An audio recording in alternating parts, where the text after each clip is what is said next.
तर दुर्लभम त्रयमेवैतद्दैवानुग्रह हेतुकम मनुष्यत्व मुमुक्षुत्व महापुरुष संश्रय. या तीन ज्या गोष्टी आहेत त्या आपल्या जीवनामध्ये आचार्य म्हणतात अत्यंत दुर्लभ आहेत. दुर्लभम त्रयमय एतत् कधी प्राप्त होतात तर दैव अनुग्रह, देवाची आपल्या ज्या वेळेस कृपा होते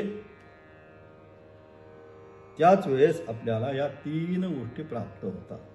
दुर्लभम त्रयमेवैतत् दैवानुग्रह हेतुकम, दैवाची असणारी कृपा, देवाची असणारी कृपा, आपलं पुण्य संचित ज्यावेळेस वर्धन होतं त्याच वेळेस आपल्या जीवनामध्ये या तीन गोष्टी प्राप्त होतात. त्या तीन गोष्टी कोणत्या आचार्य सांगतात? मनुष्यत्व, मुमुक्षुत्व आणि महापुरुष संश्रय. एक पहिलं म्हणजे मनुष्य शरीर जे आता आपल्या सर्वांना प्राप्त झालेलं आहे, हे मनुष्य शरीर. मग मनुष्य म्हणजे मननात मनुष्य इति स्वभावजम शास्त्रम, जो मननशील आहे, चिंतन करतो, काय करायचं काय करायचं नाही, विवेक करतो, तो मनुष्य.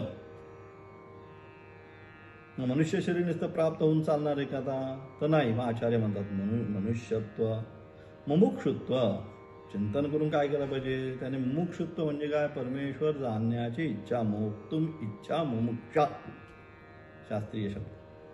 की मोक्षाची इच्छा ज्याच्या मनामध्ये निर्माण झालेली आहे, मोक्षाची म्हणजे परमेश्वर जाणून घेण्याची इच्छा ज्याच्यामध्ये निर्माण झालेली आहे, असा असणारा साधक तो मुमुक्षु.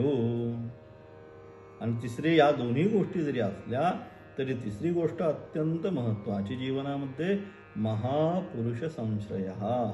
कारण आपण पाहिल्याप्रमाणे सद्गुरूंचा असणारा कृपा आशीर्वाद, योग्य सद्गुरू, श्रोत्रिय आणि ब्रह्मनिष्ठ असा असणारे सद्गुरू त्या ठिकाणी प्राप्त होणं,